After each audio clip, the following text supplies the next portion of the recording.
ಮೊದಲಿಗೆ challenging star ನಟ ದರ್ಶನ್ ರವರಿಗೆ ಹುಟ್ಟುಹಬ್ಬದ ಹಾರ್ದಿಕ ಶುಭಾಶಯಗಳು. ದರ್ಶನ್ ರವ್ರನ್ನ ಹೊರಗಡೆ ಕರ್ಕೊಂಡ್ಬರೋದ್ರಿಂದ ಹಿಡಿದು ಅವ್ರು ಎಲ್ಲೇ ಹೋದ್ರು ಎಲ್ಲೇ ಬಂದರು ಜೊತೆಲೇ ಇದ್ಕೊಂಡು ಅವ್ರಿಗೆ ಕೇರ್ ತಗೊಂಡಂತಹ ಧನ್ವೀರ್ ಅವರು ಅಂದರೆ ಶೋಕ್ದಾರ್, ಕರ್ನಾಟಕದ ಶೋಕ್ದಾರ್ ಧನ್ವೀರ್ ಅಂತ ಕರೀತಾರೆ. ಯಾಕೆ ಅಂತಂದರೆ ಅವರು ಮುಂಚೆ ಮಾಡಿದಂಥ ಸಿನಿಮಾಗೆ ಬಂದಿರೋಂಥ ಒಂದು ಹೆಸರು ಮತ್ತು ಅವ್ರಿಗೆ ಸಿಕ್ಕಿರುವಂಥ ಒಂದು ಟೈಟಲ್ ಶೋಕ್ದಾರ್, ಕರ್ನಾಟಕದ ಶೋಕ್ದಾರ್ ಅಂತ.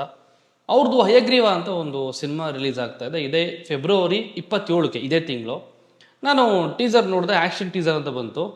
ಟ್ರೈಲರ್ ಇಲ್ವಲ್ಲ, ಯಾಕೆಂದರೆ ಈಗ 16th 27th ಡೇಟು ಬಂದು 11 ಡೇಸ್ ಇದೆ ಅಷ್ಟೇ. ಟ್ರೈಲರ್ ಇಲ್ಲ ಅಂದರೆ ಹಿಂಗೆ ಸಿನಿಮಾ ರಿಲೀಸ್ ಮಾಡೋಕ್ಕೆ ಅಂತ ಅಂದ್ಕೊಂಡೆ. May be action teaser dedicate ಮಾಡಿರೋದು ಬಂದ್ಬಿಟ್ಟು ದರ್ಶನ್ ರವರ ಬರ್ಡೇಗೆ. ಈ ಟೀಸರ್ ಸ್ಟಾರ್ಟ್ ಆಗ್ತಿದ್ದಂಗೆ ದರ್ಶನ್ ರವ್ರ ಬಗ್ಗೆ ಒಂದೆರಡು ಮಾತು ಪ್ಲಸ್ ಅವ್ರಿಗೆ ಬರ್ಡೇ ಇರೋದ್ರಿಂದ ವಿಶಸ್ ಕೂಡ ತಿಳಿಸಿ ಅದಾದಮೇಲೆ ಟೀಸರ್ನ ಸ್ಟಾರ್ಟ್ ಮಾಡ್ತಾರೆ. ಟೀಸರ್ ತುಂಬ ಚಿಕ್ಕದಾಗಿದೆ, ತುಂಬ ಅಂದರೆ ತುಂಬ ಚಿಕ್ಕದಾಗಿದೆ. ಅದರಲ್ಲೇ ಧನ್ವೀರ್ ಅವರು ಸಖತ್ತಾಗಿ ಕಾಣಿಸ್ಕೊಂಡಿದ್ದಾರೆ. ಆ್ಯಂಡ್ ಅವರ ಬಾಡಿ ವರ್ಕೌಟ್ ಮಾಡಿ ಚೆನ್ನಾಗಿ ಬಾಡಿ ಕೂರಿಸಿ ಈ ಸಿನಿಮಾಗೋಸ್ಕರ ರೆಡಿ ಆಗ್ತಿರ್ಬೇಕಾದ್ರೆ ಒಂದು ಸರಿ ಸಿಕ್ಕಿದ್ರು ನನಗೆ.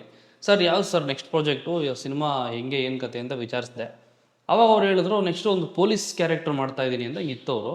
ಸೊ ಅದಕ್ಕೋಸ್ಕರ ಬಾಡಿ ಗಿಡಿ ಎಲ್ಲ ಮಾಡ್ತಾಯಿದ್ದೀನಿ ಅಂತ ಹೇಳಿದರು. ಬಟ್ ಅವಾಗ ಸಿಕ್ಕಾಪಟ್ಟೆ ಬಲ್ಕ್ ಆಗಿದ್ರು, ಅವರು ಒಳ್ಳೆ ಸಖತ್ತಾಗಿ ಕೂರಿಸಿದ್ರು. ಅದ್ರ ತಕ್ಕನಂಗೆ ಕ್ಯಾರೆಕ್ಟ್ರು ಇದೆ ಸರ್, ಸೊ ಅದಕ್ಕೋಸ್ಕರ ನಾನು ಬಾಡಿ ಈ ರೀತಿ ಮಾಡಬೇಕಾಯಿತು ಅಂತಲೂ ಹೇಳಿದರು. ಅದೇ ಥರ ಅವ್ರು ಎಷ್ಟು ಎಫರ್ಟ್ ಹಾಕಿದಾರೋ ಅದಕ್ಕಿಂತ ಒಂದು ಕೈ ಮೇಲೆ ಟೀಸರಲ್ಲಿ ಸಖತ್ತಾಗಿ ಕಾಣಿಸ್ತಾ ಇದ್ದಾರೆ. ಅವರು ಕ್ಯಾರೆಕ್ಟ್ರು ಬಂದ್ಬಿಟ್ಟು ತುಂಬ ಚೆನ್ನಾಗಿ ಕಾಣಿಸ್ತಾ ಇದೆ. ಬಟ್ ಜೊತೇಲಿ ಗಿಲ್ಲಿ ಎಲ್ಲಿಗೂ ವಾಯ್ಸ್ ಕೇಳಿಸ್ತಾ ಇದೆ, ಫಿಗರೇ ಕಾಣಿಸ್ತಾ ಇಲ್ವಲ್ಲ ನೋಡ್ತಾ ಇದ್ದೆ ನಾನು. ಗಿಲ್ಲಿ ಅವ್ರದ್ದು ಸಡನ್ನಾಗಿ ಧನ್ವೀರ್ ಅವ್ರ ಜೊತೆನೇ ಬರ್ತಾರೆ.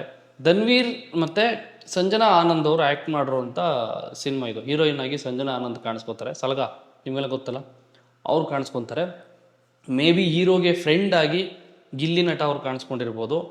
ಆ್ಯಂಡ್ ನನ್ನ ಕೇಳಿದ್ರೆ ಒಂದು ಆ್ಯಕ್ಟಿಂಗ್ ವೈಸ್ ಆಗಲಿ, ಸ್ಟೋರಿ ಟೆಲ್ಲಿಂಗಲ್ಲಾಗಲಿ, ಆಮೇಲೆ ಆ್ಯಕ್ಷನ್ ಆಗಲಿ ಪ್ರತಿಯೊಂದೂ ಒಬ್ಬ ಹೀರೋ ಬರ್ತಾ ಇದ್ದಾನೆ ಅಂತಂದರೆ ಅವನು ಈಗ ಬಾಡಿ ಬಿಲ್ಡ್ ಮಾಡಿರಲ್ಲ, ಕ್ಯಾಶುವಲಾಗಿ ಬರ್ತಾನೆ, ಏನೋ ಒಂದು ಫೈಟು ಅಲ್ಲಿ ಆ ಫೈಟ್ ಮಾಡಿಬಿಡ್ತಾನೆ ಅವನು.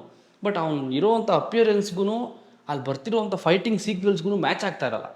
ಸೊ ಇವ್ರು ಬಂದ್ಬಿಟ್ಟು ಬಾಡಿ ಕೂರಿಸಿರೋದ್ರಿಂದ ಅಲ್ಲಿ ಬರ್ತಿರೋವಂಥ ಸೀಕ್ವೆನ್ಸ್ಗೂ ಇಲ್ಲಿ ಇವರು ಬಾಡಿ ಕೂರಿಸಿರೋದಕ್ಕೂ ಸಖತ್ತಾಗಿ ಮ್ಯಾಚ್ ಆಗ್ತಾಯಿದೆ. ನಾನು ಕೇಳೋದಿಷ್ಟೇ, ದಯವಿಟ್ಟು ಈಗ ಸಿನಿಮಾಗಳನ್ನು ಆದಷ್ಟು ವರ್ಷಕ್ಕೆ ಒಂದು 2 ಸಿನಿಮಾ, ಅಟ್ಲೀಸ್ಟ್ ವರ್ಷಕ್ಕೊಂದು 2-3, ಇಲ್ಲ ಅಂದರೆ ಆದಷ್ಟು ವರ್ಷಕ್ಕೆ ಒಂದು ಸಿನಿಮಾ ಕೊಡೋಕ್ಕೆ ಟ್ರೈ ಮಾಡಬೇಕು ಪ್ರತಿಯೊಬ್ಬ ಆ್ಯಕ್ಟರ್ಗಳು ಅಷ್ಟೇ. ದಯವಿಟ್ಟು ಜಾಸ್ತಿ ಬ್ರೇಕ್ ತೊಗೊಳಕ್ಕೆ ಹೋಗ್ಬಿಡಿ. ಧನ್ವೀರ್ ಅವರು ಕೂಡ ಸ್ವಲ್ಪ ಬ್ರೇಕ್ ತೊಗೊತಾ ಇದ್ದಾರೆ ಅಂತ ಅನ್ನಿಸ್ತು, ಅದಕ್ಕೆ ಹಿಂಗೆ ಹೇಳ್ತಾ ಇದ್ದೀನಿ. ಆ್ಯಂಡ್ ಆ್ಯಕ್ಷನ್ ಟೀಸರ್ ತುಂಬ ಚೆನ್ನಾಗಿ ಮಾಡಿದ್ದೀರಾ. ಸಿನಿಮಾ ಬಂದ್ಬಿಟ್ಟು 27ಕ್ಕೆ ರಿಲೀಸ್ ಆಗ್ತಾಯಿದೆ ಇದೇ ಫೆಬ್ರವರಿ. ನೋಡೋಣ ಸಿನಿಮಾದಲ್ಲಿ ಏನು ಸ್ಟೋರಿ ಇರುತ್ತೋ ಏನೋ, ನಾನಂತೂ ಕಾಯ್ತಾ ಇದ್ದೀನಿ. ಆ್ಯಂಡ್ ನಿಮ್ಮ ನಿಯರೆಸ್ಟ್ ಥಿಯೇಟ್ರಲ್ಲಿ ನೀವು ಹೋಗಿ ನೋಡಿ ಫೆಬ್ರವರಿ 27 ಅಂತ ಹೇಳ್ತಾ ಇಲ್ಲಿಗೆ ಈ ವಿಡಿಯೋ ಮುಗಿಸೋಣ. And all the best team Hayagriva.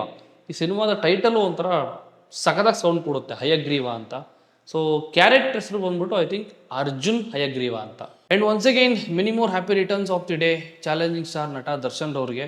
ನೀವು ನಿಮ್ಮ ಪರ್ಸ್ನಲ್ ಲೈಫಲ್ಲಿ ಏನೇ ಇರ್ಬೋದು, ಆ್ಯಂಡ್ ಫ್ಯಾನ್ಸ್ಗಳ ಜೊತೆ ಅಂತ ಬಂದಾಗ ಏನೇ ಇರ್ಬೋದು, ಸಿನಿಮಾ ಅಂತ ಬಂದಾಗ ಏನೇ ಇರ್ಬೋದು, ನಿಮ್ಮನ್ನು ನೀವು ಪ್ರೂವ್ ಮಾಡಿಕೊಂಡು ಏನಿದ್ರು ಅದನ್ನು ದಾಟ್ಕೊಂಡು ಆದಷ್ಟು ಬೇಗ ಬಂದು ಸಿನಿಮಾ ಇಂಡಸ್ಟ್ರಿಯಲ್ಲಿ ಸಿನಿಮಾಗಳನ್ನ ಮಾಡಲಿ ಅಂತ ಒಂದು ವಿಶ್ ಮಾಡ್ತೀನಿ. ಆ್ಯಂಡ್ ದರ್ಶನ್ ಅವ್ರಿಗೆ ನೀವೇನು ಹೇಳ್ತೀರಾ ಅದನ್ನು ಕಮೆಂಟ್ ಬಾಕ್ಸಲ್ಲಿ ತಿಳಿಸಿ ಅಂತ ಹೇಳ್ತಾ ಮತ್ತೆ ಇನ್ನೊಂದು ವಿಡಿಯೋದಲ್ಲಿ ಸಿಗ್ತೀನಿ. All the best team Hayagriva.